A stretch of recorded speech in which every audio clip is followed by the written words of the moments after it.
This show is a proud member of the Retirement Podcast Network. Last year, a retired couple reached out to my firm to learn about our services. There was a potential fit, so we scheduled a second phone call several weeks later to continue the conversation. Between the first phone call and the second, they had been scammed out of nearly $2 million, almost their entire nest egg. It was a Bernie Madoff-style investment scam in which a fraudulent investment company that looks legitimate lures you into investing a small amount of money in its quote-unquote can't-lose strategy. You typically send them a small amount, like $5,000 to start. A few weeks later, they present you with a fraudulent account statement showing that their recent trades were successful and that your initial $5,000 investment had increased significantly. With these positive yet fake results, they then invite you to invest more, maybe $10,000 or $50,000. The cycle repeats. They once again present you with a fraudulent but real-looking account statement showing that your investments have increased in value and suggesting that you deposit more money. Now, some victims are tipped off early, they recognize it's a scam, and they walk away relatively unscathed, maybe losing a few $1,000s. Some don't realize it until it's too late and lose hundreds of thousands or even millions of dollars. While keeping their personal information confidential, I shared what had happened to this couple with my wife, that between our first and second phone call, they had been scammed out of millions of dollars. Her initial response was probably similar to what many of you are thinking right now. How would anyone fall for that? Well, I explained that the people behind these scams, they're professionals. They're extremely savvy and convincing. In many cases, the process feels so normal that the victim doesn't even think twice while it's happening. A few minutes later, my wife turns to me and she says, this has me thinking. I just wired $5,000 to that vacation rental company that we're renting a house through for our upcoming Mexico trip. She explains that she booked the house through what appeared to be the primary rental company that handles all the reservations for this specific development down in Mexico. It wasn't through Airbnb or VRBO. She had never heard of the company before, but just somewhat kind of blindly accepted it was legitimate after researching and finding the house that she wanted to rent online. Her wheels are turning as she retraces her steps, and she begins to question this $5,000 wire that she just sent. She recalls that the wire was sent to a different company with a different name than the name of the vacation rental company, and that they were located in a city in New York that we had never heard of before. So we both quickly pull out our phones and we start digging deeper and doing research and looking at our records. We eventually confirm that it was all legitimate. There was no issue here. But I say to her, see, that's how easily it can happen. Good scams often don't feel like scams in the moment. Welcome to the Stay Wealthy Podcast. I'm your host, Taylor Schulte, and today I'm providing my annual update on financial scams, what to look out for, and how to stay safe in 2024 and beyond. I'm also sharing 3 new tools and resources that I've recently learned about that can help you protect your sensitive information. To grab the links and resources referenced in today's episode, just head over to youstaywealthy.com/216. In 2023, Americans lost $10 billion to financial scams. That's $1 billion more than 2022, and it's the highest ever reported annual loss in FTC history. More specifically, 1 in 4 people fell victim to scams last year, and while the median loss across all fraud categories was only around $500 per person, the highest median loss category was investment-related frauds, hovering around $8,000 per incident. As you might suspect, email was the #1 contact method for scammers last year, making up 24% of all fraud reports in 2023. And while younger people aged 20 to 29 had the largest number of reported fraud cases, when people aged 70 plus had a loss, it was almost 4 times the amount. And perhaps the most important data point that I came across in my research is that well-educated people, or those with good jobs, are just as vulnerable to scams as everyone else. And I can attest to this. In a prior episode, I shared the story of my grandfather falling victim to the popular grandparent scheme, where he dropped an envelope full of cash off at the post office because I was allegedly in a bad accident and in trouble and needed help. My grandfather was one of the smartest people I knew. I'm convinced if he can fall for a scam, anyone can. In fact, earlier this year, Charlotte Cowles, a longtime personal finance columnist for the New York Times, published her vulnerable story about the day that she put $50,000 cash in a shoebox and handed it to a stranger through the window of their car in front of her house with her husband and child casually watching from a distance. She writes, quote, I interview money experts all the time and take their advice seriously. I'm married and talk to my friends, family, and colleagues every day. And while this is harder to quantify, I'm not someone who loses her head. My mother-in-law has described me as even-keeled. My own mom has called me maddeningly rational. I'm listed as an emergency contact for several friends and their kids. I vote, floss, cook, and exercise. In other words, I'm not a person who panics under pressure and falls for a conspiracy involving drug smuggling, money laundering, and CIA officers at my door. Until suddenly, I was. As the most recent FTC fraud report highlights, the most common scams are known as imposter scams, and that's exactly what Charlotte fell victim to. Ironically, the imposter in her situation was pretending to be an investigator with, of all places, the FTC, the Federal Trade Commission, the government agency whose job it is to protect the public from deceptive business practices, fraud, and scams. The imposter was calling from the FTC's published phone number. He had a badge number. He rattled off her social security number, home address, and date of birth. He knew she was married and had a child.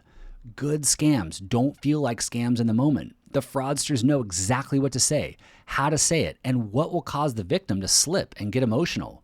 For my grandfather, it was me. For Charlotte, it was her son. I'll share Charlotte's story in today's show notes if you want to read it. If you do, you'll probably have the same response that my wife did. How could someone fall for this?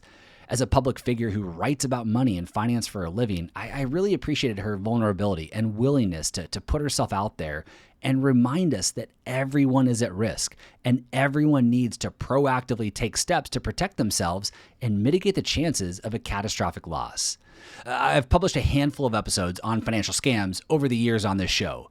Most recently in episode 198, which can be found by going to youstaywealthy.com/198. In that episode, I shared actionable steps that you can take to protect yourself from investment scams. Specifically, I shared 3 important things that everyone can and should do before hiring a financial advisor and or investing money with someone or some service. I also shared details about some newer, more sophisticated scams to keep an eye out for. In episode 151, an episode that I published 2 years ago, I share the basics for staying protected, for protecting your sensitive data, from freezing your credit and using a VPN to optimizing your passwords and tools for protecting your browser. I'll link to both episodes in today's show notes if you want to revisit them, as well as a list of some of my favorite resources that I've shared with listeners over the years.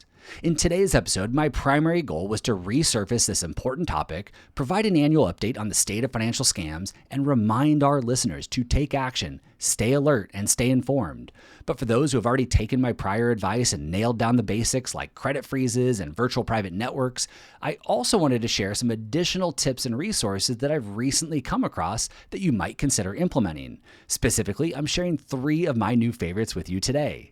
Number 1, as noted in the most recent FTC fraud report, which I'll include in today's show notes, the category with the highest volume of reports in 2023 was identity theft, with just over 1 million cases reported. And the most common identity theft type was credit card theft, making up almost half of the cases for that category last year.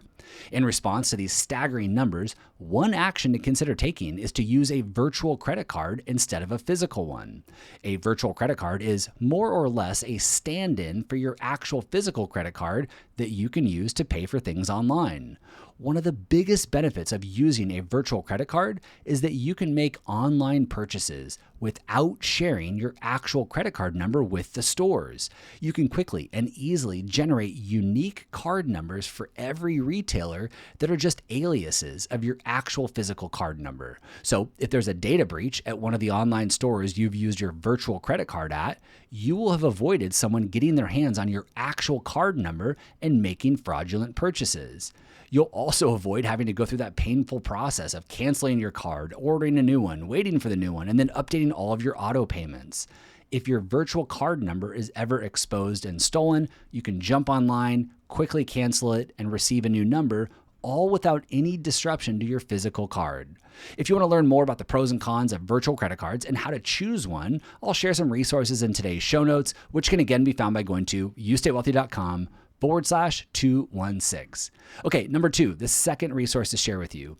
As Charlotte highlighted in her vulnerable story about getting scammed, your personal data is on the internet. your phone number, home address, date of birth, family member names, and in many cases, even your social security number. There are hundreds of data brokers that collect your information, and while you do have the right to access and remove the data that they have, it's not always easy to do. Thankfully, there are some new services out there to help.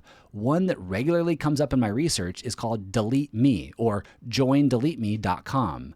In addition to searching for and removing your personal information immediately, they also scan and remove new data that shows up online all year long as part of their $129 annual fee. And if you don't want to pay the fee, believe it or not, they have a free resource on their site listing just about every data broker out there and a step-by-step guide showing you how to manually remove your data on your own at no cost. And while we're talking about personal information online, a friend also recently shared with me that you can reach out to Google or Bing or Apple to blur out the pictures of your home on their maps. I'll see if I can find the resource and directions for doing this, and if so, I will include it in the show notes. In the meantime, you might ask, why would you want to do this? Why would you want to blur out pictures of your home? Well, again, your home address is likely floating around out there somewhere on the internet. And with your home address, someone can go to Google Maps, see your house, see the cars you drive, and take note of different entryways, location of bedrooms, etc. While on Zoom, my friend quickly looked up my home and said, "I bet those are your kids' rooms right there." Pretty creepy. And while not everyone will care about what someone can and can't see on Google Maps, it's just another good reminder of what's out there and what the wrong person might or could do with this free, easily accessible information. Okay, lastly, number 3, I've talked a lot about passwords and password managers here on the show before. In short, a password manager not only helps you safely store all of your login credentials in a virtual encrypted vault, but it also helps you generate sophisticated passwords. And while a sophisticated password is important and highly recommended, it becomes useless if it's part of a security breach.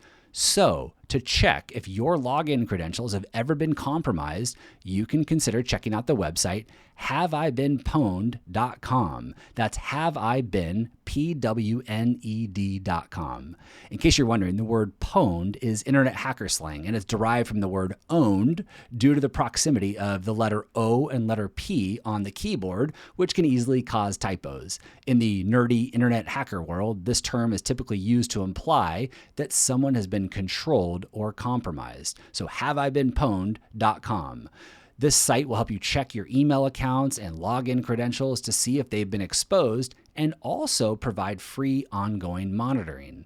Why does this website exist? Who's behind it? What actions do you take if you find out that your credentials have been exposed?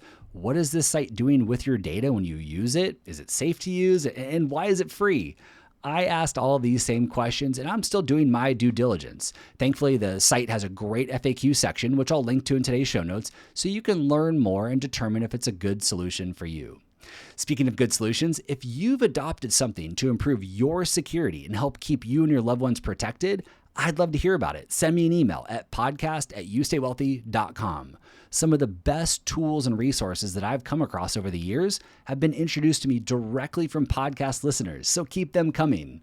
And once again, to grab the tools and resources and links that I've referenced today, just head over to youstaywealthy.com/216. Thank you as always for listening, and I'll see you back here next week. This podcast is for informational and entertainment purposes only and should not be relied upon as a basis for investment decisions. This podcast is not engaged in rendering legal, financial, or other professional services.